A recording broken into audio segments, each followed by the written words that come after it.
சிறுவாணியிலும் சரி பில்லூர் சம்பந்தப்பட்ட எந்த விதமான இது பண்ணல அப்படிங்கிறத பிரச்சனையா இருக்கும். இதை எப்படி பார்க்குறீங்க? கோவை மாநகரை பொறுத்தவரை குறிப்பாக இங்கே தண்ணி பிரச்சனை நார்மலாக வரவே கூடாதுங்க. ஏன்னா அந்த அளவுக்கு ஆறுகள், இங்கே இருக்கக்கூடிய குளங்களாக இருக்கட்டும், காலம் காலமாக எப்பொழுதும் கூட தண்ணீர் என்று சொன்னால் கோவை என்கின்ற ஒரு நிலைமை தான் இருந்துச்சு. ஆனால் சமீப ஆண்டுகளாக நிர்வாக திறமையின்மை அதனுடைய சாட்சியாக கோயம்புத்தூரில் குறிப்பாக மார்ச் ஏப்ரல் மாதம் வரும்பொழுதெல்லாம் தண்ணீர் பற்றாக்குறை தலைவிரித்து அடைகிறது. இந்த ஆண்டு பார்த்தீங்கன்னா இப்போவே தண்ணீர் பிரச்சனை பெரிய அளவுக்கு போக ஆரம்பிச்சிருக்கு. குறிப்பாக கோவை மாவட்டத்தை பொறுத்தவரை சிறுவாணி, பில்லூர் 2 திட்டத்தின் மூலமாகத்தான் மக்களுக்கு குடிநீர் கிடைக்குது. அது குறிப்பாக சிறுவாணி. இன்னைக்கு சிறுவாணி அணை பார்த்தீங்கன்னா 50 அடி இருக்கக்கூடிய அணையில 18 அடி தான் தண்ணி இருக்கு இன்னைக்கு நிலமரப்படி. பில்லூர் 100 அடி இருக்கக்கூடிய அணை மட்டத்துல 62.5 அடி தண்ணி இருக்கு. அதுவும் குறிப்பாக இந்த பில்லூர் 1, 2, 3 திட்டத்தில் கிட்டத்தட்ட தினமும் 40 கோடி லட்சம் லிட்டர் வெளியெடுக்கிறோம் தண்ணி. ஏன்னா பில்லூரை பொறுத்த வரைக்கும் பாசனத்துக்கும் பயன்படுத்துறோம், குடிக்கிறதுக்கும் பயன்படுத்துறோம். இந்த குறிப்பையெல்லாம் பார்க்கும் பொழுது மார்ச் மாதத்துல இந்த நிலைமை 18 அடி தான் தண்ணி இருக்குன்னா ஏப்ரல் மாசம் நினைச்சு பாருங்க.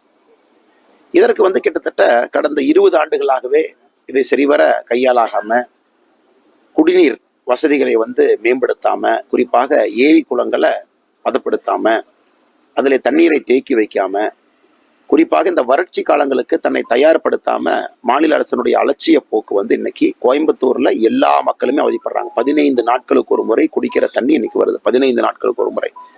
பக்கத்தில் இருக்கக்கூடிய கம்யூனிஸ்ட் அரசு அந்த சிறுவாணி தண்ணீர் வரக்கூடிய அவங்களுடைய பகுதியில் கேரளாவிலிருந்து உற்பத்தியாகி வருது. அங்கே அணை கட்டுவதற்கான முயற்சி எடுத்து கிட்டத்தட்ட 90% பணிகளை நடத்தி முடித்திருக்கின்றார்கள். தொடர்ந்து இதுக்கு எதிராக நம்ம குரல் கொடுத்து கொண்டிருக்கின்றோம். ஆனால் மாநில அரசு மௌனம் காக்குது. ஏன்னா இந்தி கூட்டணியில் இருக்கிறாங்க, அதை எதிர்த்து பேசுவதற்கு இவர்கள் தயாராக இல்லை.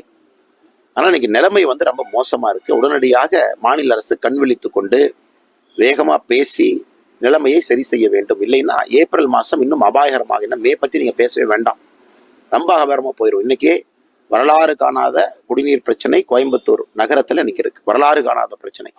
இப்ப பாசன பிரச்சனையும் கூடவே வரப்போகுது. ஏன்னா பில்லூர் டேமுடைய அணைமட்டம் குறைய 1, 2, 3 பில்லூர் திட்டம் பார்த்தீங்கன்னா அந்த பிரச்சனையும் கூட தலைவிரித்தாக போகுது. அதனால எங்களுடைய வேண்டுகோள், மாநில அரசு உடனடியாக முடித்துக் கொள்ள வேண்டும். இப்பொழுதே காலம் கடந்து விட்டது.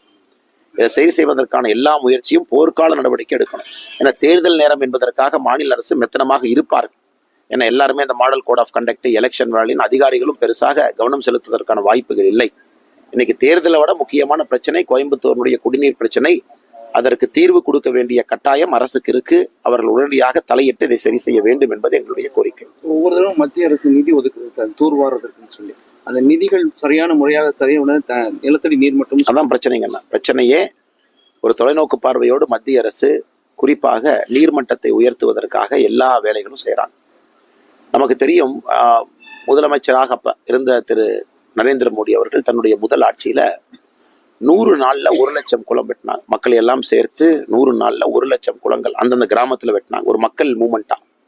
அப்ப குஜராத்தினுடைய நீர்மட்டம் பார்த்தீங்கன்னா இதனால் 13 மீட்டர் 13 மீட்டர் குஜராத்தினுடைய நீர்மட்டத்தை அப்ப 2001 ஆட்சி காலத்துல இருந்தபோது உயர்த்தி காட்டினாங்க. எதுக்குன்னா எந்த அளவுக்கு குளங்கள் வெட்டுறீங்களோ, எந்த அளவுக்கு மராமத்து பணிகள் செய்கின்றீர்களோ, அந்த அளவுக்கு தண்ணீர் தேங்க தேங்க நீர் மட்டம் உயர ஆரம்பிக்கும். அது குஜராத் ஒரு கிளாசிக் எக்ஸாம்பிள். இன்னைக்கு அதே முறையை இந்தியா முழுவதும் ஃபாலோ பண்ணணும் நம்முடைய பிரதமர் விரும்புகிறாங்க. குறிப்பாக இந்த மராமத்து பணிகளுக்கு நம்முடைய மத்திய அரசு ஆயிரக்கணக்கான கோடிகள் ரூபாய் கொடுக்குறாங்க. இந்த மராமத்து பணிகளில் பார்த்தீங்கன்னா ஏரி கால்வாய் தூர்வாரணும். குறிப்பாக கடைக்கோடி பகுதியில் இருக்கக்கூடிய இடங்களுக்கு, விவசாய நிலங்களுக்கு தண்ணீர் போகிறதுக்கு முயற்சி எடுக்கணும். குறிப்பாக இந்த மாதிரி வறட்சி காலம் தமிழ்நாட்டை பொறுத்த வரைக்கும் மார்ச், ஏப்ரல், மே இந்த 3 மாத காலம் குடிப்பதற்கு நீர் வர வேண்டும் என்றால் மிச்சம் இருக்கக்கூடிய நாட்கள்ல அதை சரியா பதப்படுத்தி தூர்வாரி தண்ணீர் தேங்க தேங்க நீர்மட்டத்தை உயர்த்தணும். இன்னைக்கு எந்த முயற்சியுமே எடுக்கல. நீங்க பாத்தீங்கன்னா மாநில அரசு ஒரு பெரிய பூஜ்யம் தான். எந்த விதமான முயற்சியும் நீர்மட்டத்தை உயர்த்துவதற்கு எடுக்காதனால ஒரு ஆண்டும் தண்ணீர் பிரச்சனை, வறட்சி என்பது போன ஆண்டை விட 10% அதிகம். அடுத்த ஆண்டு இப்ப விட 10% இருக்கும். அதற்கு ஒரு கிளாசிக் உதாரணம் இன்னைக்கு இருக்கக்கூடிய கோயம்புத்தூர்ல இருக்கக்கூடிய குறிப்பாக தண்ணீர் தட்டுப்பாடு கடந்த 3 நாட்களாக பேசும் பொருளாக இருக்கிறது.